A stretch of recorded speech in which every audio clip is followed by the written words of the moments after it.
इस वीडियो को देखने के बाद आप एक ह्यूमन कैलकुलेटर बन जाओगे। तो उनके शौक लग रहा होगा ना। बट वहीं पर मैं एक सवाल आपसे पूछता हूँ, अगर मैं अभी आपसे बोलूँ 89 इंटू 72 इसको सॉल्व करके बताओ और आपके पास है सिर्फ 10 सेकेंड, तो आप बोलोगे हाँ 10 सेकंड में कर देते हैं, बस एक कैलकुलेटर की जरूरत पड़ेगी। लेकिन अगर मैं आपसे बोलूं कि इसी 10 सेकंड के अंदर आप इस दिमाग के अंदर इसी कैलकुलेशन को सॉल्व कर सकते हो और वो भी एक कैलकुलेटर से ज्यादा फास्ट मेथड से, क्या है वो मेथड इस वीडियो के अंदर मैं बताऊंगा। लेकिन वो लोग जो कि इतनी फास्ट कैलकुलेशंस को जानते हैं ना, उन लोगों को बोला जाता है ह्यूमन कैलकुलेटर। इसका एक जीता जाता एग्जांपल है Aryan Shukla.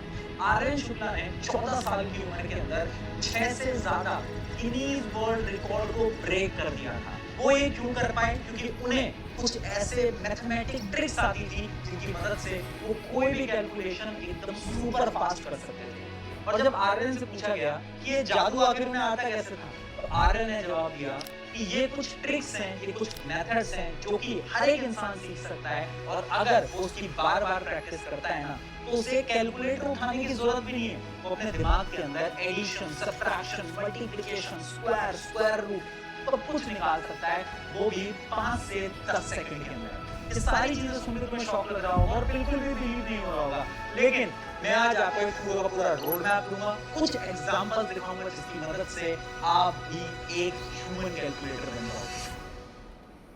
Before any competition in mental maths, I practice about 5 to 6 hours daily. अगर आप एक स्टूडेंट हो या फिर आप किसी कॉम्पिटिटिव एग्जाम की तैयारी कर रहे हो, कैलकुलेशन आना और फास्ट कैलकुलेशन आना एक बहुत बड़ी नेसेसिटी बन गया है। यानी आप भी ये बड़ी बड़ी कैलकुलेशंस को अगर 5 सेकंड में सॉल्व कर लेते हो ना, तो अगर आप किसी भी एग्जाम के अंदर बैठोगे तो उस एग्जाम के क्वेश्चंस को आप बहुत इजीली सॉल्व कर पाओगे। अब इसी चीज को स्टार्ट करने के लिए हमने इस पूरे सेशन को 5 भागों में यानी 5 फेजेस में ब्रेक डाउन कर दिया है। सबसे पहले हम ये समझेंगे कि आखिर क्या तरीके हैं जिनकी मदद से हम किसी भी नंबर का स्क्वायर निकाल सकते हैं और वो भी सिर्फ 5 सेकंड के अंदर।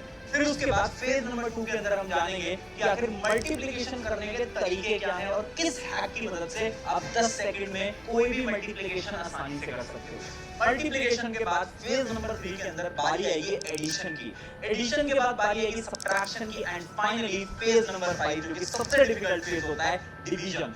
यानी बड़ी बड़ी वैल्यूज को आप डिवाइड कर सकते हो, वो भी सिर्फ और सिर्फ 5 से 10 सेकंड के अंदर। तो चलो अब हम स्टार्ट करते हैं फेज नंबर 1 जो कि है स्क्वायर निकालने का वैदिक तरीका। तो सबसे पहले स्क्रीन के ऊपर मैं आपको एक क्वेश्चन दिखाता हूँ। जैसे कि मान लो एक क्वेश्चन आया 23 का स्क्वायर, तो आप लोग कैसे इसको सॉल्व करते हो?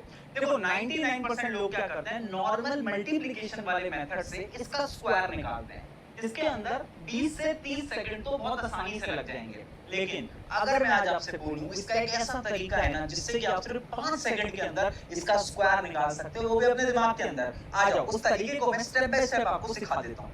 जैसे कि 23 का स्क्वायर है, तो क्या करना है, सबसे पहले आपको यहाँ पे 2 का स्क्वायर लिख देना है। 2 का स्क्वायर सबको पता है 4 होता है। 3 का स्क्वायर यहाँ पे आपको लिख देना है, 3 का स्क्वायर 9 होता है, ये भी सबको पता है। अब आपको क्या करना है, इन दोनों डिजिट्स को आपस में मल्टीप्लाई करना है और फिर 2 से भी मल्टीप्लाई कर देना है। यानी 3 इंटू 2 कितना होता है 6 और 6 इंटू 2 कितना होता है 12। और जो वैल्यू आएगी उस वैल्यू को यहाँ पर बीच में लिख देना है, यहाँ पर लिख देना है। अब आपको क्या करना है, अब ध्यान से देखना है, यहाँ पे 3 नंबर हमारे पास आ गए हैं, 4, 12 और 9। अब आंसर हम लिखेंगे, यहाँ पे हम 9 लिखेंगे, यहाँ पे हम 2 लिखेंगे और ये जो 1 होगा ये आगे कैरी चला जाएगा। जैसे मैथ्स में हम बोलते हैं ना, ऊपर कैरी चला गया, तो 1 इधर कैरी में आ जाएगा और ये आ जाएगा 5, 2, 9।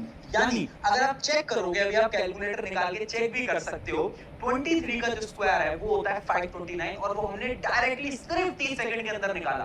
अगर आप एक दो बार इसकी प्रैक्टिस करोगे तो आपको 5 से 6 सेकंड लगेंगे इसको सॉल्व करने में और आप अपने दिमाग पे भी सॉल्व कर सकते हो। चलो एक और क्वेश्चन की प्रैक्टिस करते हैं, आ जाओ देखते हैं। जैसे कि यहाँ पर है 31 का स्क्वायर, तो आप क्या करोगे, 31 लिख दोगे। अब अपने दिमाग के अंदर भी आप सॉल्व कर सकते हो। 3 का स्क्वायर जो होता है वो 9 होता है, 1 का स्क्वायर 1 ही होता है।